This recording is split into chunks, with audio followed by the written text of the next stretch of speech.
So questions 51 through 52 refer to the histograms below, which show age structure expressed as percentage of population for countries 1, 2, and 3 in 1990. So the first question is, countries undergoing rapid population growth include which of the following? So the answer will not be B, because graph 2 is showing stable growth.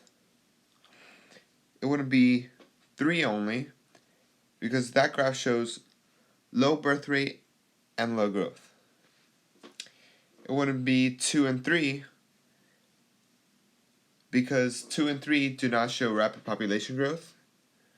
And it wouldn't be 1, 2, and 3, because it is only 1. Question 52. Approximately what percent of the population in country 2 is under age 15? So the answer here is 25%. See, the answer wouldn't be 1 because that's too little. And so are 5 and 10. And it wouldn't be 50 because that's too much. 25% is the only answer here that makes sense, because as you can see, from 0 to 14 is about 25% of the population. Question 53. The major reservoirs of nitrogen and sulfur in the biosphere are correctly identified by which of the following? So the answer will not be A, nitrogen rocks and sulfur rocks, because nitrogen is not found in rocks. It wouldn't be B, because nitrogen is found in the atmosphere and sulfur is found in rocks, not vegetation. It wouldn't be C, because nitrogen is found in the atmosphere and sulfur is found in the rocks.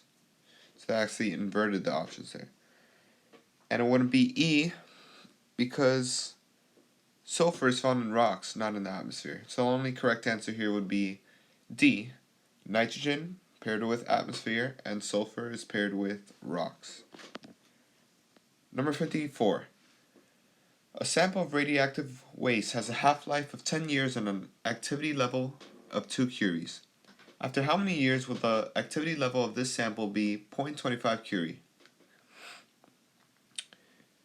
So here, what you have to do is, a half-life means whatever your activity level is, you divide that by 2. So you're trying to get to 0.25 curie, so you're going to divide 2 to 2 as many times as possible to get to that number.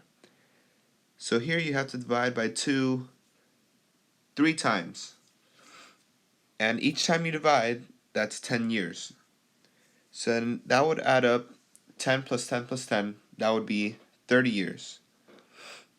And options A and B are too little. And options D and E, 40 and 80, are too much. So the only answer correct is C. Number 55. The most abundant gas in the Earth's atmosphere is... It would not be B, because oxygen is actually not the most abundant gas. That's a common misconception. Oxygen actually only has about 21% of gas in the Earth's atmosphere. Wouldn't be water vapor, because that comprises only about 1% of the gas in the Earth's atmosphere. And carbon dioxide and hydrogen are less than nitrogen, which is 78%. So the only correct answer would be A, nitrogen, since it is 78%. Which of the following would most likely have the greatest positive impact on the quality of natural environment worldwide? So the answer will not be A, discovery of new reserves of fossil fuel in coastal areas, because actually mining fossil fuels harms the environment. So that would not be a positive impact. Wouldn't be B, increase agricultural production on marginal desert lands, because you can't farm on desert lands. Desert lands aren't fertile. It wouldn't be C, increase life expectancy in more developed countries, because there's an increased life expectancy, that means there's more life. And with more life, you need more resources and energy to support that life. So it wouldn't be D, because D is increased reliance on food from ocean ecosystems. This option is true, but the main cause of all environmental problems is overpopulation. Therefore, E, stabilization or reduction of the size of the human population, would be the best answer. Number 57.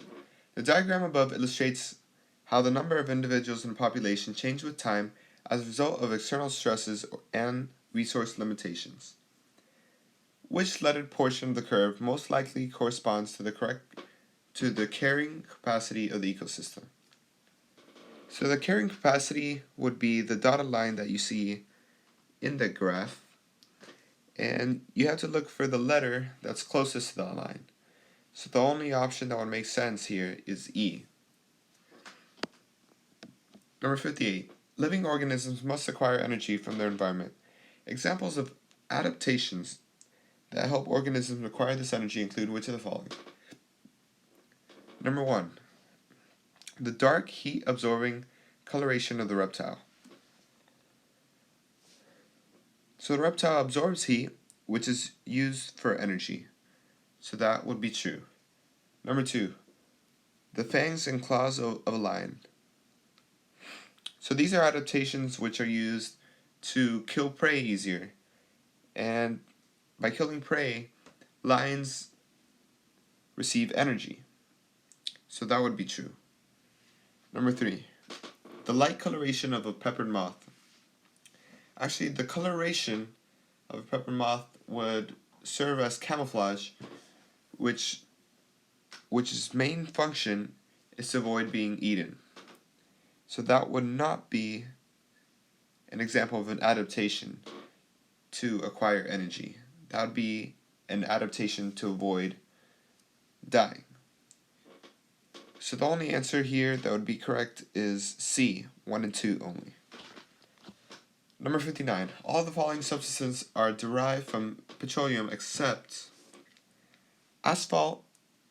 A is derived from petroleum because it is a refined residue from crude oils. B, DDT is a petrochemical. D, polystyrene is a versatile plastic. And E, nylon is a synthetic fiber. So the only answer here that will not be derived from petroleum is C, cellulose. Most volcanism in the world is associated with, it will not be B, mid-continental hotspots, because hotspots are found in the middle of the plate, and it's an area which has